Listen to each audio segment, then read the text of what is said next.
Talk Cyber and board member of the Cloud Security Alliance Norway, and also recently named as the top 50 women in tech. Welcome. Introducing our esteemed speaker.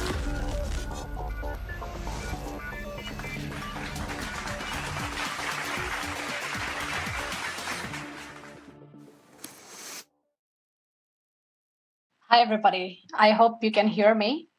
If not, somebody needs to let me know, but I'm guessing the mic is working. Okay, let's get going. So thank you very much for having me here today. It's absolutely a pleasure. Good afternoon to everybody that's joined today. Today, we'll be talking a bit about how can you build security and not only just survive, but thrive in a world of uncertainties, but also staggering opportunities. So that's what we're going to be talking about today. Cybercrime is a lot like human species. Cybercrime is an evolution. And just like human evolution or like biological evolution, cybercrime has evolved massively over the last many years. Wouldn't you say so? And what if I said maybe not even just last many years and not even last many decades, but last many hundred years? Maybe let's talk about 200 years, 2 centuries. Would you believe me? Let's find out. So this picture here basically represents one of the world's first cyber attacks known in the history of humanity. And this happened 200 years ago, or more than 200 years ago, more than 2 centuries ago. So what happened was in late 1700s, France built one of the world's first data networks to transmit information faster than postal services. How this data network basically worked, it consisted of a chain of towers, just like this shown in the photo. That consisted of wooden blocks on the top, and the configuration of the blocks would basically reveal the information or the characters of information. But this could be only observed through telescope and was only reserved for government use. So what happened was that the operators in these towers, or operator in each tower, basically would match the configuration of the wooden block to the adjacent tower, again observed through telescope, causing the information or the characters of information rippling through this chain of towers throughout the country in a matter of minutes, much faster than postal service. In late 1700s, we're talking about more than 2 centuries ago. But then in early 1800s, in precisely 1834, 2 bankers, the Blanc brothers, found a way to hack the system. And social engineering was obviously involved, but they were able to steal sensitive financial market information, effectively conducting world's first cyber attack known to humanity. So, since the last 200 years, obviously our digital landscape has evolved massively, right? I hope you would agree with me. So much so that it has led to convergence between the digital and the physical and also the biological worlds. And we'll talk a little bit about that in a bit, leading to even more uncertainties, especially in the recent years, but also some staggering opportunities, but also accompanied by the risks that they come along with. So what are some of the patterns that we can see from this evolution in the last many hundred years, especially the last decade and the current decade? And what can we learn about it? And how can we build cybersecurity so that we can not only just survive, but also thrive amidst this convergence, uncertainties, and opportunities? Let's find out. So 2010s was the decade of convergence. In 2010s, we saw a massive rise in convergence between the physical and the digital systems, the cyber physical systems, what it is called, especially since the Industry 4.0 revolution that started in 2011.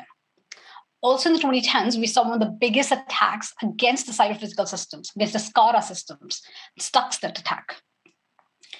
And then we have also seen in the last decade that there has been large-scale migrations to cloud, use of 3D printing, robotic assistance, Internet of Things. That we are seeing also in the last decade, we also saw, in addition to all these, the use of this, we also started seeing a convergence also with the biological world and a shift towards human augmentation. use of bionic devices, microbiochips, and more. So 2010s was a defining decade for convergence. Then obviously we were hit in the head by 2020s. When 2020 started, obviously, while the convergence continued, there was an acceleration of uncertainties, especially caused by a pandemic that spread like wildfire due to globalization, lack of immunity, a lot of other reasons, followed by a massive increase in ransomware attacks. Just in 1 year, there was an increase of more than 400% of ransomware attacks, followed by global supply chain attacks, followed by geopolitical crisis, followed by cyber warfare. So much so that in just the last 2 years, we have seen a shift from ransomware just as the key attack vector to really being used as ransomware as a service and being a part of cybercrime as a service. So then we talk about what's happening now in the near future. We're seeing an explosion of opportunities and obviously the risk that they bring along with themselves. Whether it's talk about autonomous car, applied AI, inter-robotic things that we're not only just seeing now, but we'll be seeing an explosion, the technological evolution in the next 10 years, something to the scale that we have probably not seen in the last 100 years. So then what can we do?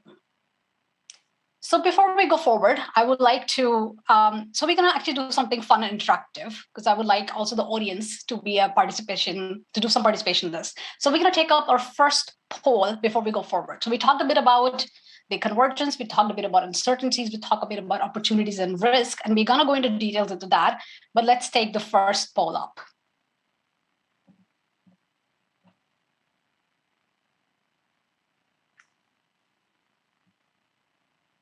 Wonderful.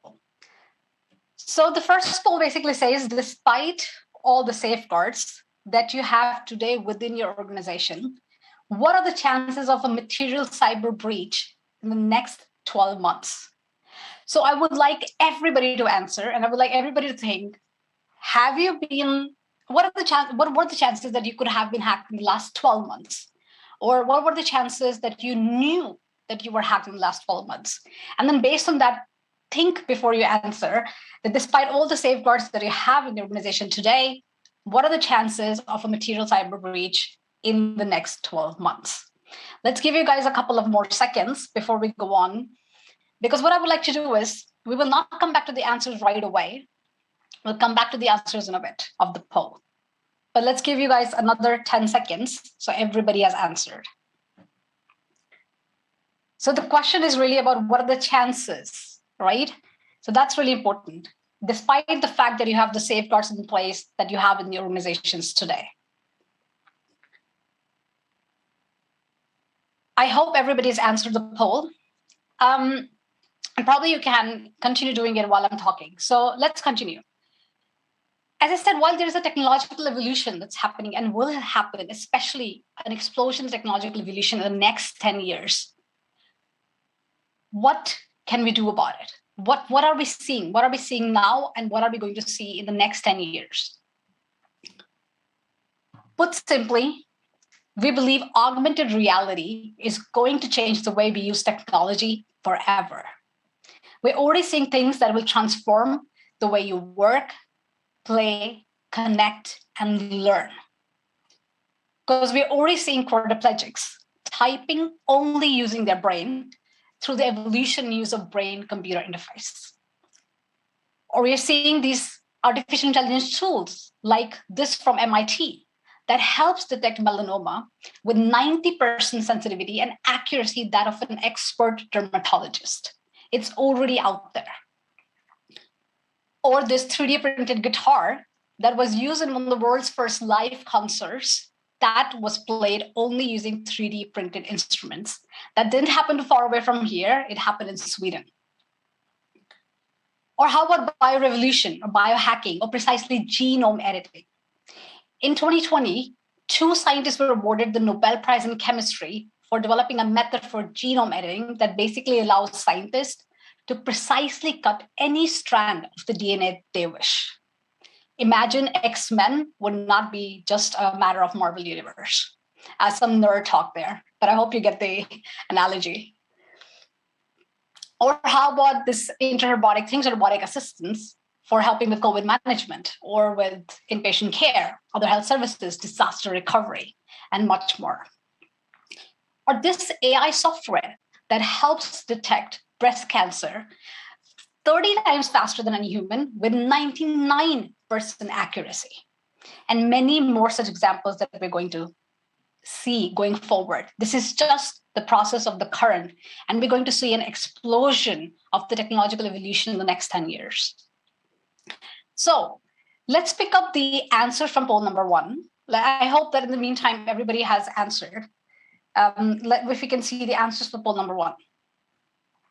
Because it's interesting to the story as we go forward of about the evolution of cybercrime and also what we can do about cybersecurity. Oh, actually, I'm not able to see it. It's so tiny. I only have one screen, so I'm having a hard time seeing it.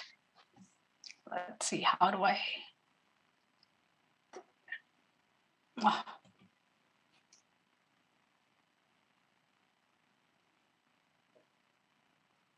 I think it's not high probability, or what were the answers? Because I'm not able to see that. High probability, is that what you said? Slight probability. Okay, so majority is slight probability. Okay. And some people have said high probability, that's the second. No chance. That's very interesting. Somebody said no chance. Oh, now I can see it. Thank you. So slight probability. Okay, so at least everybody agrees, or majority of the people agree that there is a chance. There is a possibility. Great. Okay, let's go forward then. So as I mentioned, we're obviously seeing an explosion in the technological evolution, which is also leading to further convergence between the cyber, the digital, and the physical, the physical and the biological world. But the interesting part about the convergence is that it's leading to a massive increase in cyberkinetic attacks or risk associated with cyberkinetic warfare. But what precisely is cyberkinetic attacks? So a cyberkinetic attack targets cyber physical systems and causes direct or indirect physical damage, injury, or death, or environmental impact solely through exploitation of vulnerable information systems and processes. But as I mentioned, we're already seeing a convergence between the cyber, the physical, and the biological world. So I believe a precise definition would be cyberkinetic attack targets cyber, physical, biological systems and can cause damage that has massive impact, as you can see, right? Some of the examples for that. How about the hacker that tried to poison the water supply of Florida City? Or the cyber criminals that basically ransomwared this medical device from Medrad? Or the hackers that tried to hack the nuclear power plant. And not only that, they actually hacked the nuclear power plant, which came out later, but they also tried to steal a small but highly enriched amount of uranium, which could have been used to build a so-called dirty bomb. How about Johnson & Johnson that warned patients in 2016 that their insulin pumps had cybersecurity issues? Just a year after that, when the FDA basically had to recall nearly 500,000 pacemakers because of cybersecurity patching issues and fact that they had hacking fears. Or in 2020, when the cyber criminals ransomware the university hospital in Düsseldorf, Germany, almost causing a woman her life. Why do I say almost? I'll come back to that.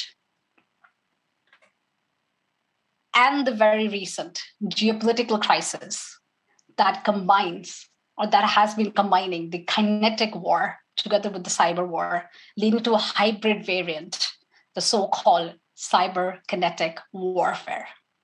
We are already seeing this today. And we're just going to see an explosion of these both opportunities and risks in the next 10 years. So before we go forward, let's take quickly poll number 2.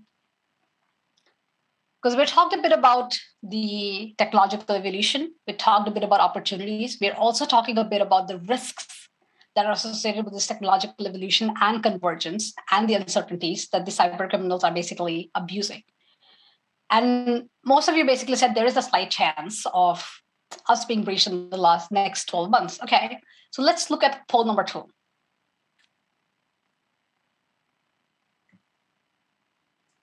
Let's see if it is up. Okay, I don't see it, but I can read it from here. So the second question is, do you feel your organization is ready in case of a breach in terms of business continuity and managing business interruptions? So let me read that again. Do you feel your organization is ready in case of a breach in terms of business continuity and managing business interruptions, or you can say in terms of resilience? I hope everybody has access to the polls and they can answer the poll number 2. Let's give you guys a couple of minutes, a couple of seconds, not a couple of minutes. And then maybe get the answers already right away. Just to have an understanding of where do the organizations think they are in terms of somewhat ready, okay? That's the majority answer that I'm seeing already now. Somewhat ready. That makes kind of sense. I mean, it will be really, has anybody said most likely ready? Yeah, okay, that's good as well. Somebody has actually said definitely ready. Fantastic. Who is that person? I would definitely love to meet you. Definitely ready. That's fantastic. Somebody actually answered that. Brilliant. As we go down these slides, we go through this, we'll talk about resilience, and then let's see if your answer still remains the same or it changes, okay? Keep in mind what you have answered, because you're probably already seeing the screen, but let's see what happens.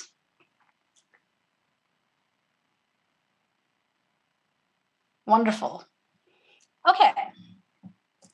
So, as I said before, let's move on. As I said before, we have talked a bit about the technological evolution that's happening, right? And how that's affecting the cyberkinetic attacks and increase in cyberkinetic attacks, and also what's seeing reaching towards, we're already in cyberkinetic warfare. So while we're seeing this evolution on one side, we are also seeing another evolution on the other hand, which is a massive increase in cybercrime as a service. So much so that in just the last 2 years, we've seen a massive shift towards fully fledged and fast growing cybercrime as services, cybercrime as a service. What does it actually mean? So what's happening is that we are living today in the era of cybercrime. Cybercriminals are sentient.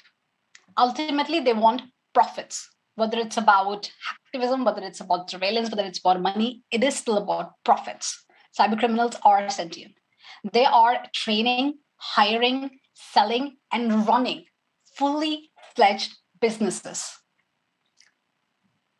So much so that just like any other business, they're driven by business goals. And what do you believe are the business goals of a cybercriminal organization? What do you think that would look like? I'll give you a couple of seconds to just think in your own mind. What do you think would business goals of cybercriminal organizations look like? Very similar to legitimate business goals. Cybercriminals also want to reduce the time consumption throughout whatever they are doing, which is the attack lifecycle, hire the right resources to carry out the attacks, or talk to the right organizations or customers or collaborative partners, reduce the cost of attack, reduce the cost of ransom, but increase the ransom, obviously, the ransom sales, and increase the ROI throughout the attack lifecycle, whether they're doing it themselves or as a service. But so much so that they are, these days, cybercriminals are also very aware of, and they want to keep a reduced risk. They want to reduce the risk of reputational damage in the dark web. They want to reduce the risk of capture, seize of operations, or seize of finances, right? So much of the cyber criminals we are seeing in just the last 2 years, we have seen a shift that cyber criminals are moving from shooting randomly to very calculated target selections. There are much more increase in the collaboration between the cyber criminal organizations in the dark web or underground cyber criminal organizations. And so much so that there is also an increase in ransomware affiliate programs, ransomware as a service. So they're running fully fledged businesses that are just growing. And cybercrime has evolved massively and it will just continue growing even further. So much so that we can actually say that cybercriminals are entrepreneurs that have just gone to the dark side, unfortunately. In fact, in 2019, We lost $2.9 million to cybercrime per minute. In 2020, the average cost of cybercrime per organization per minute was approximately $24. That's per minute. And in 2021, the cost of cybercrime worldwide was predicted to be $11.4 million per minute. That is a whopping $6 trillion annually. And these are just the numbers from 2021. I think it's predicted manifold in 2025. The study's also out if you want to have a look. So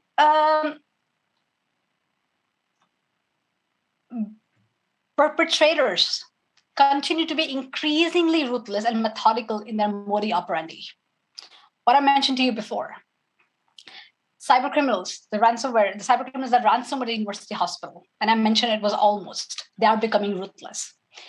Because what happened in this attack was, if probably already majority of you know, but a woman suffering with aortic aneurysm was on her way to the hospital and needed emergency care. But because the operation was shut down and they could not take any more in-care patients, they had to redirect her to another hospital in Germany, in Wuppertal, 32 kilometers away. She died within an hour. And the prosecutors actually tried to convict or indict the criminals of negligent homicide. But because of the German law that it says that they have to show a decisive role in the death, which they couldn't legally, they were not convicted. But medically, it's highly likely that ransomware attack costed this woman her life.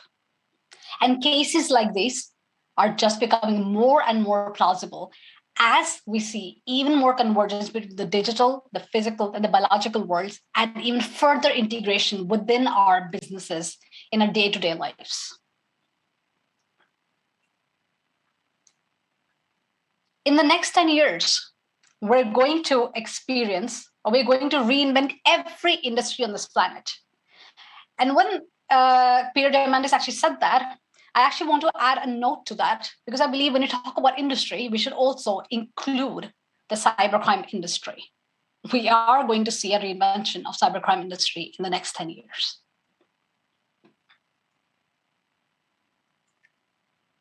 Before we go further, let's actually have a look at the third poll, because this is a time we should do that. This is a very interesting one. So now the first one, we talked about whether you thought or chances of attack. The second one was readiness. The third is actually interesting. So the question for the third poll is, in terms of budget allocation, so obviously you don't have infinite budget, so you need to prioritize here, okay? In terms of budget allocation, which of these would be your highest or first priority for your cyber investment? And you can only choose one. Obviously, we would all say we would want to invest everywhere, we want to make it perfect, but that's not what the world works and not reality. So what would be your highest or first priority in terms of investment towards cyber? Let's give you guys a couple of seconds to answer this poll. Think of obviously what I've talked about, the evolution of not just the technological landscape, also not in just the uncertainties, not just only the cyberkinetic warfare, but also in terms of cybercrime as a service and how the cybercrime industry is going to evolve in the next 10 years. Where would you put the money? Where would you bet on? Can we already see that? Business continuity and resilience is number one. Security technology seems to be number two.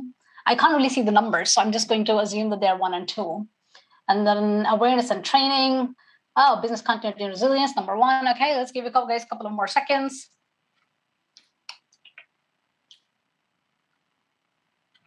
So business continuity and resilience, wonderful. That's number 1. Security technology. Oh, they're probably just both number 1 and number 2 are same. It seems 36%. It's just too tiny number, so I can't really read that. Awareness and training, risk management, fraud management, compliance.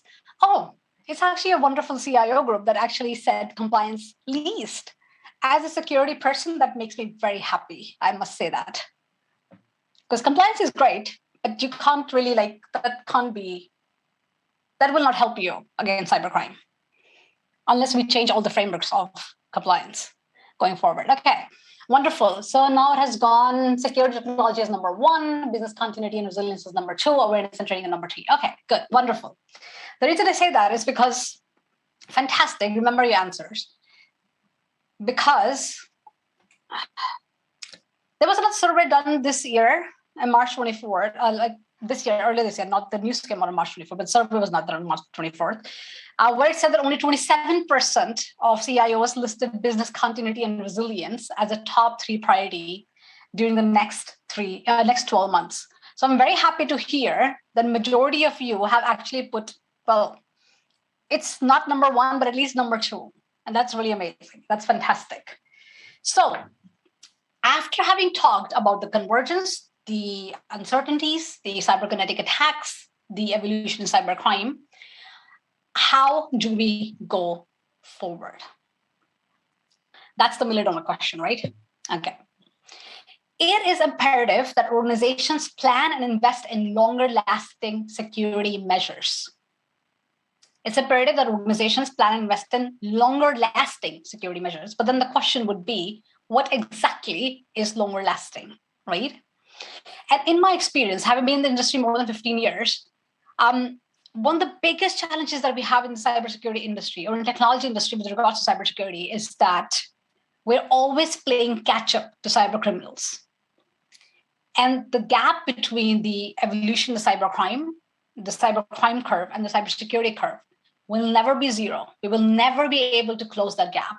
We can run after cybercriminals, we can try to play catch-up, but we will never be able to close that gap. So we need to start thinking differently. So we need to start thinking in terms of evolution-driven cybersecurity. Just like evolution in human society, just like evolution in technology, just like evolution in cybercrime, we need to think of evolution in cybersecurity. And this is not a fad, this is not a buzzword, because I'm going to explain to you exactly what does that really mean. What is evolution-driven cybersecurity? So to understand that, let's just have a look. Let's just talk about one thing. When we talk about evolution, we talk about biological evolution or human evolution, we talk about one of the key principles. And what is that? Survival of the fittest. And this key principle, survival of the fittest, is not about smartness, it's not about intelligence, it's not about strength. It's about one key thing, and that's adaptability to change. So when we think of evolution-driven cybersecurity, we need to think of evolution through adaptability, which I call as adaptive security. So in 2020, I published a model which is called Cybersecurity Adoption Lifecycle Model. You can Google it, you'll find it everywhere. It's called Cybersecurity Adoption Lifecycle Model. This was published in the Norwegian newspaper Digi. It's on my website, monicatatalkcyber.com. It's on the Dark Reading or other magazines. But I talked about different types of cybersecurity phases, and one of them is adaptive security. So you can read more about it there, but I will talk a little bit about what this is and how you can use it. So what is adaptive security? To be able to understand that, to be able to understand and put into practice evolution through adaptability or evolution-driven cybersecurity, you need to first understand maturity and resilience are not the same thing. While you may put in measures that may have a linear impact in maturity and increase the maturity step by step, 1, 2, 3, 4, resilience doesn't usually work that way. It's more exponential and linear, and the initial growth is always slow. So it's like a compounding effect that happens the more you work towards it. So like a typical organization, you start with regulatory-driven cybersecurity, which is obviously compliance-based. You have some audit requirements, and there are some good regulatory frameworks that are per industry, data type. Fantastic, right? Amazing. And I was happy when you guys answered compliance was least, because it is actually, in terms of both maturity and resilience, we don't have today regulatory frameworks that can actually make it, because it's, again, not tailored to every business. So it's tailored to industry, tailored to data types, but not necessarily every business. And that's where it's in terms of number 1 step. Next, slightly more mature organizations obviously then think about cybersecurity in terms of risk-driven security. So obviously you think about, you have risk management, you have known risks and vulnerabilities. You have to make sure that there is a feedback loop between the risks and the incidents, because you always start with known risks, but there are also unknown risks. That's why you need to have the incident loop back. And then make sure that you have a holistic approach from risk to incident to recovery, right? To crisis management and recovery. Have a holistic approach there. Wonderful. Okay, so far so good. But that's where majority of the organizations stop. Because when we think about cybercrime, there is one key thing that's missing. That's what organizations are not thinking of, and that's threat actors or threat-driven cybersecurity. It's fantastic that you have a cybersecurity risk management model, by the way, should be an integrated part of enterprise risk management. But let's say it is an integrated part of enterprise risk management, but then you need to also have or integrate threat capabilities, threat motivation as a part of that risk management framework, because that will help you have not only just risk-based, but also threat-based investments in security and a possibility of public-private partnerships and other advantages. So the next step, once you're there, and I have actually implemented threat incorporated enterprise risk management. I've done that as a CISO in financial sector. So if anybody's interested how to really do it, you can just get in touch with me later, and I would be happy to talk to you about it, because this is really a key thing, and it's not that difficult once you understand how it really works. And the next is the evolution-driven cybersecurity. So as one of my roles as CISOs in the finance sector, we once got hacked, or let's say we once found out that we got hacked, right? So there's a difference between whether you got hacked or whether you found out you got hacked, okay? So as a CISO, we found out that we got hacked or we were under attack. And I was really proud of the team because we did certain things, not only just contain the actor, but also to contain the impact. So we put in certain policies in real time, segregating certain services and certain data types, or locking certain data types that we would not do in normal business and usual scenario, because it's a different scenario. We're under a crisis, right? And also had emergency change management in place and all the other policies that we needed to have for adapting to the situation. So evolution-driven cybersecurity is actually about being selective for different business scenarios, not business needs. You might have the same business need in all scenarios, but different business scenarios. Your policies might not be same in business as usual versus in crisis mode.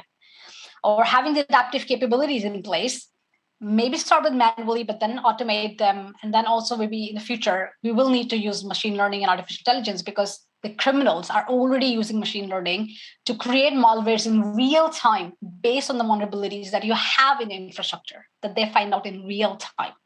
So speed is going to be of even bigger essence going forward. And none of this was possible, would have been possible, if there was no continuous visibility and ongoing monitoring throughout your infrastructure and throughout your supply chain. This does not give you the green light to go now surveil your employees, okay? That's not the same as surveillance, just so that it's said. So it's very much possible to have evolution-driven cybersecurity, and this model is right in front of you. I've actually published this on my LinkedIn, and I am going to write an entire blog on this model, because as I said, my last model was cybersecurity adoption lifecycle model, which was another variant of this, which is already published on my website. But I'll be publishing a new blog on this one. So you can read it there, or you can check my post already on LinkedIn that has obviously limited characters and information on it. So to sum up, the acceleration rate of both technological and cybercrime evolution is accelerating. Let me repeat. The acceleration rate itself of both technological and cybercrime evolution is accelerating. So when the acceleration itself is accelerating, are we doomed? Not necessarily. We have hope. We just have to understand that we cannot play catch up to the criminals, that the gap between the cybercrime curve and the cybersecurity curve will always be there. We can never fully close it. So we can absolutely build cybersecurity and not only just survive, but also thrive amidst convergence, uncertainties, and opportunities if we think of and implement evolution-driven cybersecurity, aka adaptive security. That was all for today. I hope that you were able to take some key takeaways from here, that you're able to implement certain measures in your organization, and that will help you not only to understand the evolution of cybercrime, but also what you can do in your businesses in practice? And I will be happy to answer some questions now. Thank you very much.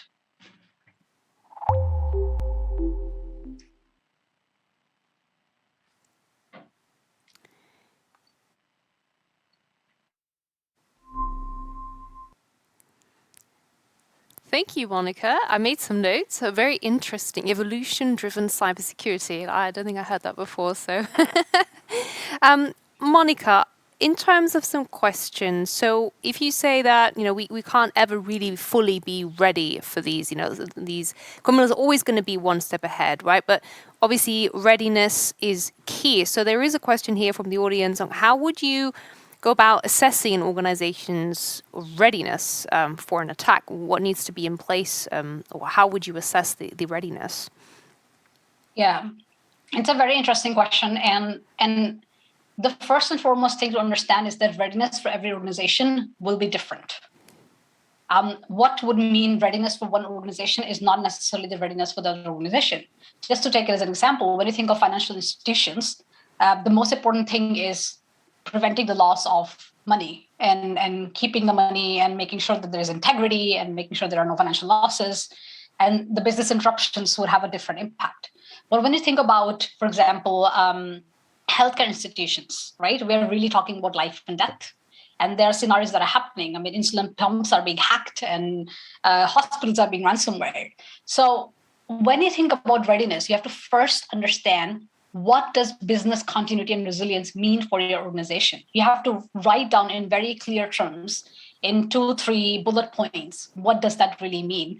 And we don't have usually, I mean, there are a lot of security frameworks out there, but they are like really bulky and they have like a lot of controls and they're usually mostly technical. And I would not suggest start there. So you can obviously use them later. But first important thing is to define, what does business continuity and resilience mean for your organization? Once you define that, then you can map basically what measures. And that's where the cybersecurity adoption lifecycle model comes into place, because we usually start talking about, when we talk about cybersecurity, we start talking about, okay, do we have MFA in place, right? Multi-factor authentication. The problem with that is, yes, we should have MFA in place, but we go so right deep into that one specific mitigation without even understanding the context, without even knowing what's going on. So using the understanding of, or putting these measures into these buckets like preventive or risk-driven or threat-based or adaptive, you can at least understand where you are stronger and where you're not stronger. So actually you can use this framework that I have very much to begin with, to just say, okay, do we have something in terms of adaptability in crisis? Because that's really what we're talking about, right? But what is crisis for you? That is different for you as an organization versus something else as an organization. So I would use this model to begin with, and then I would use many other frameworks that are out there, whether it's ISF, whether it's ISO 27001, health checks. There are different sectors out there. There are Nurman in the health sector. So the different frameworks out there, but start defining, what does resilience mean for you? And in which of these areas do you need to be? This is a journey. And also one important thing in this framework that I just showed is that, I can just go back to that. The important thing in that framework is that once you start with the adaptive security, it's not that you have to do 4 only after 1, but obviously it does make sense that you have something in place. But this is a 2D model. You can look at it as a 3D model as well. The third axis would basically be further continuous development, all 4, right? Like you will, even if you start doing adaptive security today, even if you start being readiness today, you still need to go a long way, right? So there will be some sprints in there as well. So start somewhere and continue going. So to answer your question for readiness, absolutely understand, what does resilience mean for you first and foremost. And you mentioned one of the, well, I would say, mistakes. What are the common things that people do, not understanding the context? So what other mistakes do you commonly see organizations do in this particular realm? That's a long list. I think we can just go on. There's a long list. I mean, cybersecurity is a huge field. Where do you want me to start? Do you want me to start in hiring? Do you want me to start in training? I mean, we're obviously doing a mistake of we are victimizing the users. That's one mistake that we do. We are not hiring in a good way. When we're hiring security talent, we are having ridiculous requirements. So ultimately, it's people that are going to build these measures. I mean, you can put all the technology into place, but if you don't have the people perfect part of it, and I think if you think about cybersecurity, it's people, process, and technology. I think the biggest mistakes that we're doing are in the people area. It's in the victimizing area. It's in the hiring and training area. And funnily enough, I just wrote about it yesterday on LinkedIn, and I will be releasing a new video where I'll be talking about top 10 mistakes that we make in the hiring industry, in hiring within technology and cybersecurity industry. There are a lot of mistakes that are there. One of them is obviously a long list of requirements that are based on not real talent, but just a checkbox, right? So it's like compliance in terms of people. That's another mistake that we're doing. Yeah, and in a world where there's a skill shortage, we probably can't really afford to have these long lists, right? Monica, that's all we have time for today. Thank you so much for all of your insights, and I hope you have a great rest of the day. Thank you, Monica.